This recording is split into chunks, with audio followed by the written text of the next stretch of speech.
So currently, for the Mavic 3T, there's not a distinctive search and rescue flight mode. And for search and rescue, you want to keep track of everything you have searched, and you want to be able to, set up your grid and, maybe fly autonomously until you see something you want to look at. And you want to keep track of which part of the grid you've covered, similar to what a mapping mission might do, but the mapping mission kind of limits, it's kind of inflexible, but we're going to talk about that today and how to use that and some other existing features. In my mind, what is a potential workflow for search and rescue.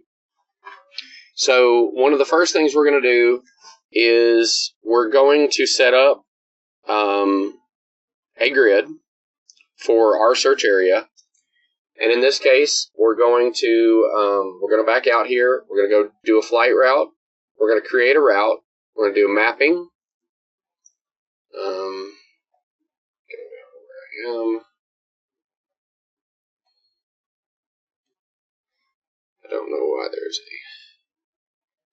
that airport indication was not there before. Okay, so we're going to put it right here. And then obviously we can edit our points. I'm just going to do it on the map.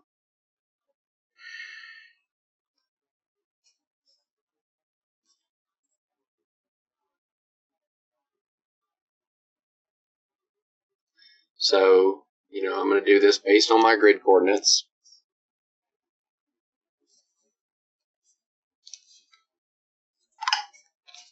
So if I want to adjust the individual coordinates of my points, obviously I can scroll down to these longitude and latitude settings.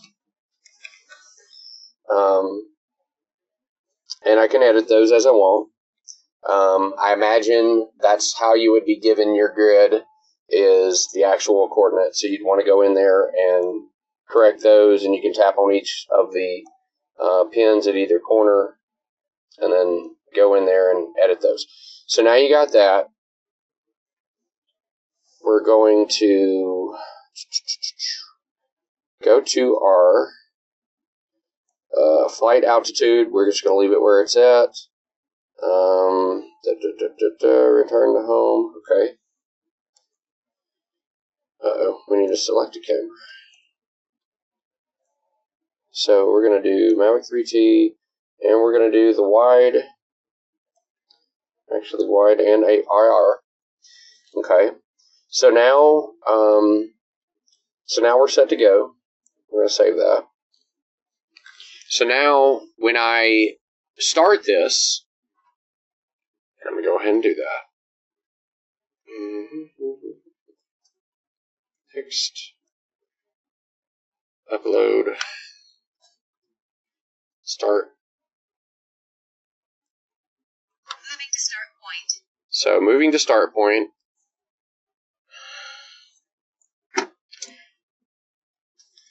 Now the problem with this mode is that if you deviate, if you pause it, and I'll show you that, and then you deviate from the route, it's kind of annoying in how it does it. Plus, it's also snapping pictures the whole time, which I'm not a fan of at all.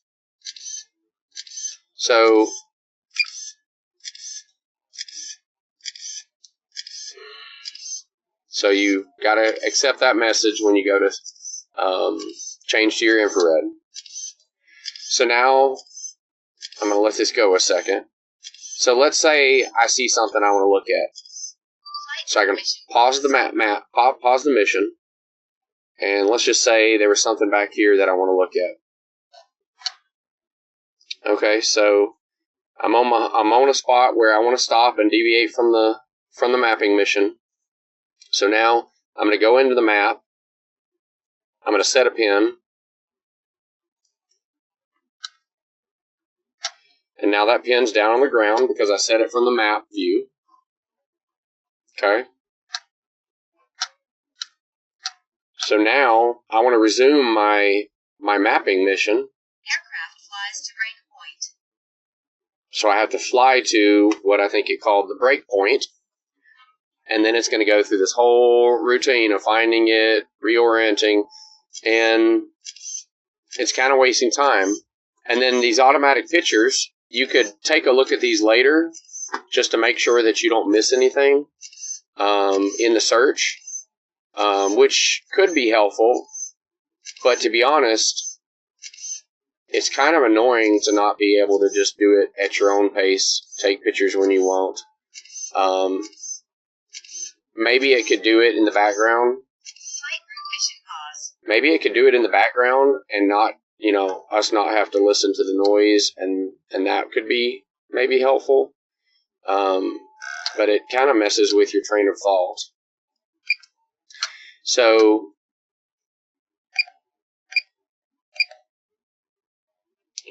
one moment. Oh, okay. Can't switch to the zoom camera. So that's the other thing about the mapping mission, is can't switch to the zoom camera. Okay? Mapping task unable to switch to visible light camera. So that's one of the drawbacks of this method. You literally are going to have to stop the flight route. And so that's one of the reasons why I don't like this method.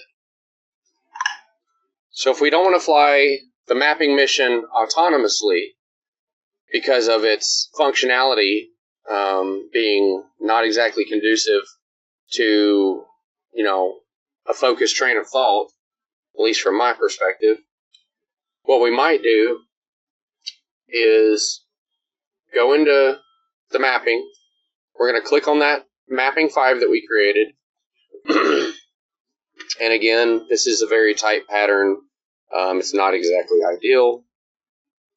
I'm not going to mess with it right now. But one of the things we could do is use this map as a kind of just a grid pattern, right? It's just a potential flight path that we want to follow. So we'll go back to our camera view. We'll go back to our thermal. We're at adequate height. And we're going to fly over here to this start point. Now, my start point's not at the corner because my lines are not perfectly, vertical or whatever. So I'm going to get to this starting point roughly, set my gimbal, and I'm going to just start flying, and I'm going to follow this flight path. Now, you notice that my pin up here, if you hold down the pin, you get your options. So I've set that to purple, and I'll show you why. So as I'm flying, often I will, especially if I don't know where I'm at, or I'm in, a sea of trees with no distinguishing, landmarks or whatever. As I'm flying my grid, I'll mark a purple icon, and you can see some deer down there. And I'll just mark these as I go. And now these are, of course, going to be at the position of the drone. So if I spin around, we'll see these floating in the air. Okay. You can correct those to 0 altitude, and of course,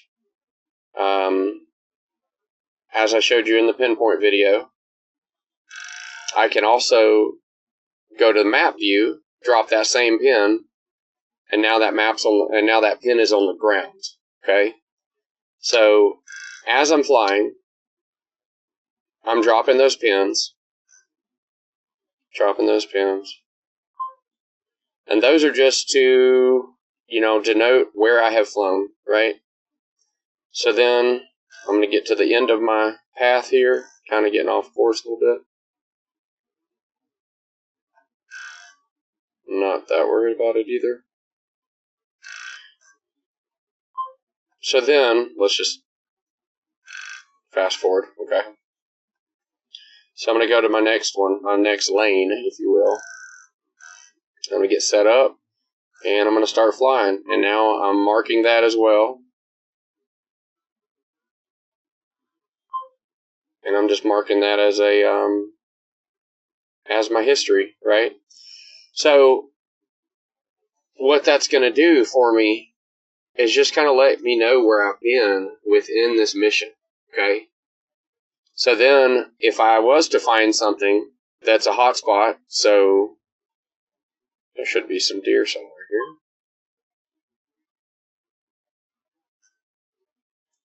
here. And if we don't find one, I'll just set something else. Okay. So let's just say I've found something here that I want to look at.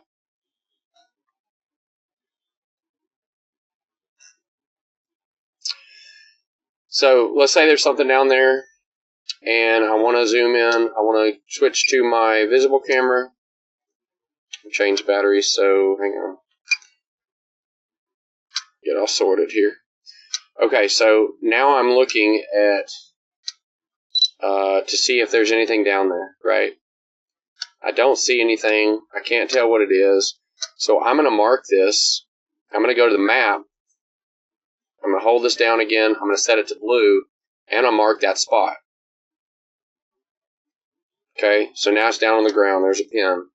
So I'm going to send the ground crew, the dogs, the canines, into that spot to see what that is. Is it a deer? Is it a bear? Is it a human? So if you can't positively identify something, you mark it. So then I'll show you how to pull this information into CalTopo, SAR Topo, and what I'm going to do is when I pull in the mapping mission, it's going to show me the range. It's going to show me this, essentially this square, if you will, and then it's going to pull in my points. And one thing to note is that these points in the DJI app, they're colored and they're pretty, but when you go to CalTopo, they're just going to be black pinpoints, and I'll show you that. So let's go in here and let's change this one because we think it could be something interesting. We're going to call it hit 1. Okay? Potential hit for a missing person. So we're going to label that, and then we're going to close that. So now I want to export my mapping missions already saved. My pins need to be exported into a KML file. So I'm going to hold down the pin icon. I'm going to go to check all pins. And I have another video showing how to do this, of course. Click that export button in the top of your little menu. Export. Export success. So now we can go over to CalTopo, and I'm going to show you how we pull in information. We'll use our mapping mission just to show our grid and the area that we were searching, and we'll use our KML of our pinpoints, and that'll kind of show us almost like a progress indicator of how much area we've covered. And so we'll scroll over to the right. So just drag the desktop, and you're going to see CalTopo installed on the page 2. So I'm opening that. Now in the top right corner, there's a folder with a pinpoint on the top of it. You can click on that. You can click import in the top left. Click import. Okay. So now, first thing we can do, we can pull our pins in. So at 702, you can see that file. We're going to pull that in. So I have a bunch of older files, and it's not even showing everything. Oh, no, it is. There. Okay. So we're going to import that. So now that I imported everything, you can click that X. So now there's all my pins. That's my coverage. That's what I've done. But let's compare that to what I'm supposed to do, or what my suggested or my grid, right? What I was assigned. So go back to the folder again. Click on that. Click import. Now go back up to DJI folder, mission, KML, and we're going to go to that latest folder. These should be in order of sort by modify newest first. Okay, so that top one should be my mapping 5, and it is. So I can click on that, and you can see it says shape. It's pulling in a shape. It's not pulling all the endpoints of your lines. Now that is possible, and I can show you how to do that. Import that. Import. Close. So now I have my grid search area, and I have all of the points that I use for that. Alright, and this drone's been up there the whole time I've been talking, so it's time to bring it home for a battery. Almost forgot about it. To get CalTopo on your RC Pro, you'll need to first go to an APK downloader, since you can't use the installer directly from the Google Play Store. So search APK downloader in your browser, and one of the ones I'd heard of that I decided to try, and let me explain something too.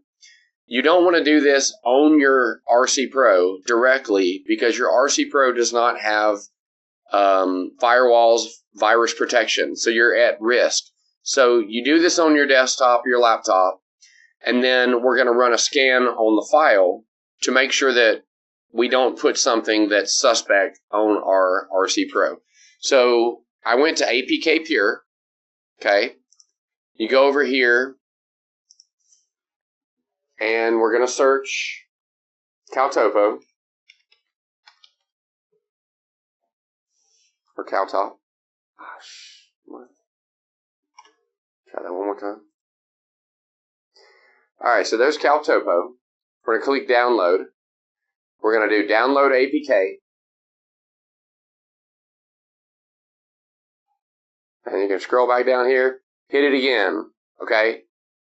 So there's a few steps, right? And then when it's going to go into your downloads, and you're going to have that file here.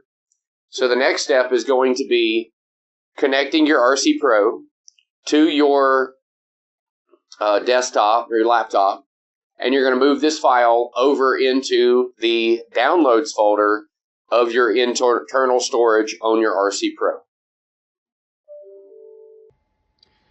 Okay, so to install CalTopo on your RC Pro, I'm going to link a video in the description from Middle Loop, and it's regarding installing third-party apps.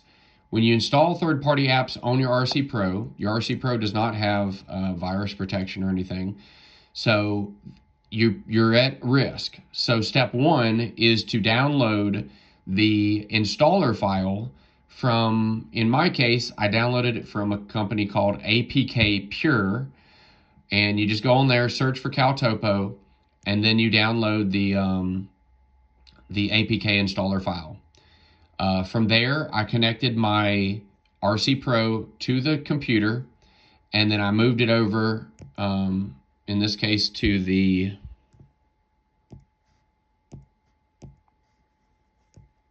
download file or folder. Okay, you go in there, it's going to ask you, and you got to accept the risk. And I hit continue previously, and I've already installed it, and it's going to be over here on my second page.